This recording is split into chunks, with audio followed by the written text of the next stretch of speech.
Comment reconnaître la voix de Dieu? Dans un monde rempli d'agitation, de bruit et de distraction, une question revient souvent dans le cœur des enfants de Dieu. Comment puis-je reconnaître la voix de Dieu? La Bible nous confirme que Dieu parle encore aujourd'hui.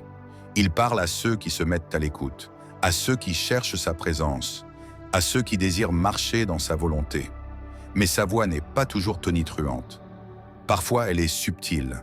Un murmure dans le cœur, une conviction profonde, une paix intérieure qui défie toute logique. Aujourd'hui, nous allons découvrir ensemble comment discerner clairement la voix de Dieu. Dieu parle de plusieurs manières. A. Sa parole, la Bible. La première manière par laquelle Dieu parle, c'est sa parole. Ta parole est une lampe à mes pieds. Psaume 119, 105. Chaque fois que tu lis la Bible, Dieu parle directement à ton cœur. Si ce que tu entends contredit la Bible, ce n'est pas Dieu. B. Le Saint-Esprit dans notre esprit. Le Saint-Esprit est en nous pour nous guider, nous conseiller, nous avertir.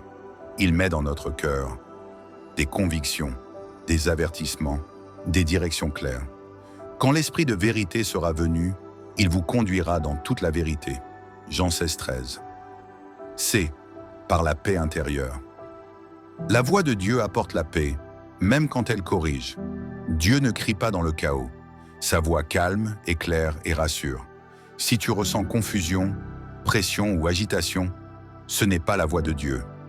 D. Par les circonstances, Dieu peut fermer des portes pour nous protéger ou en ouvrir pour nous conduire. Les circonstances ne remplacent pas sa voix, mais elles peuvent la confirmer. E. Par les hommes de Dieu, les conseils, les prédications. Dieu utilise souvent un pasteur, une prédication, un ami rempli de l'esprit, ou même une phrase entendue au bon moment, pour répondre à une prière ou confirmer une direction. Mais de ce qui bloque la voix de Dieu a le bruit de la vie, trop de distractions, d'âme, peu de discernement. Le téléphone, les réseaux, les soucis, tout cela peut étouffer la voix de Dieu. B. Le péché non confessé. Le péché ferme la sensibilité spirituelle. Mes brebis entendent de ma voix. Jean 10, 27. Mais un cœur dur, un cœur désobéissant, n'arrive plus à entendre clairement. C. L'impatience. Beaucoup ratament la voix de Dieu parce qu'ils veulent une réponse immédiate. Dieu parle au bon moment, pas dans la précipitation. D. L'absence d'intimité. Tu ne peux pas reconnaître la voix de quelqu'un que tu ne connais pas. Plus tu es intime avec Dieu, plus sa voix devient claire. Comment développer une oreille spirituelle? A. Passe du temps avec Dieu chaque jour. Prière, méditation, lecture de la Bible. Silence. Dieu parle à ceux qui prennent le temps de s'arrêter. B. Apprends à être sensible au Saint-Esprit.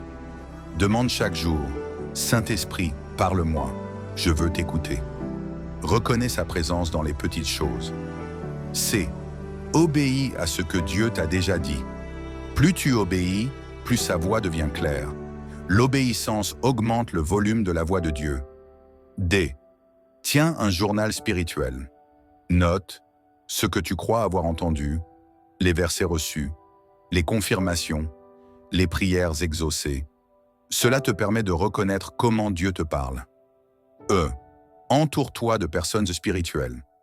Les voix que tu écoutes influencent la voix que tu entends. Entoure-toi de gens qui te poussent vers Dieu. Comment savoir si c'est vraiment Dieu qui parle? Voici 5 tests fondamentaux. 1. Est-ce conforme à la Bible? Dieu ne se contredit jamais. 2. Est-ce que cela glorifie Dieu? La voix de Dieu n'alimente pas la chair. 3. Est-ce que cela produit la paix intérieure? La confusion n'est pas de Dieu. 4. Est-ce que cela te rapproche de la sanctification? Dieu conduit toujours vers la pureté. 5. Est-ce confirmé par des témoins spirituels? Dieu confirme toujours sa parole. Conclusion. Dieu parle. Dieu parle encore aujourd'hui. La question n'est pas « Est-ce que Dieu parle ?» La vraie question est « Suis-je prêt à l'écouter ?» Si tu prends le temps de te calmer, de t'éloigner du bruit, de méditer sa parole, d'être sensible au Saint-Esprit, alors tu arriveras à reconnaître sa voix avec clarté, assurance et paix. Courte prière de fin, Seigneur, ouvre nos oreilles spirituelles. Rends nos cœurs sensibles à ta voix. Que toute confusion se taise, que toute agitation disparaisse. Conduis-nous par ton esprit et accorde-nous la grâce de reconnaître ta voix chaque jour de notre vie. Au nom de Jésus, Amen. Merci d'avoir suivi ce message jusqu'à la fin. Si cette parole a touché ton cœur, souviens-toi de ceci. Dieu parle encore et il veut te parler personnellement. Chaque jour, mets-toi à l'écoute. Chaque jour, crée un espace où sa voix peut te guider, te corriger, t'encourager et t'éclairer. Si tu veux aller plus loin dans ta marche avec Dieu, abonne-toi, partage cette vidéo et laisse un commentaire pour dire « Seigneur, ouvre mes oreilles spirituelles ». Reste connecté, reste dans la présence du Saint-Esprit et n'oublie pas, la voix de Dieu n'est jamais loin de celui qui cherche sa face. À très bientôt pour un prochain message qui édifie, qui transforme et qui glorifie Jésus. Que la paix de Dieu soit avec toi.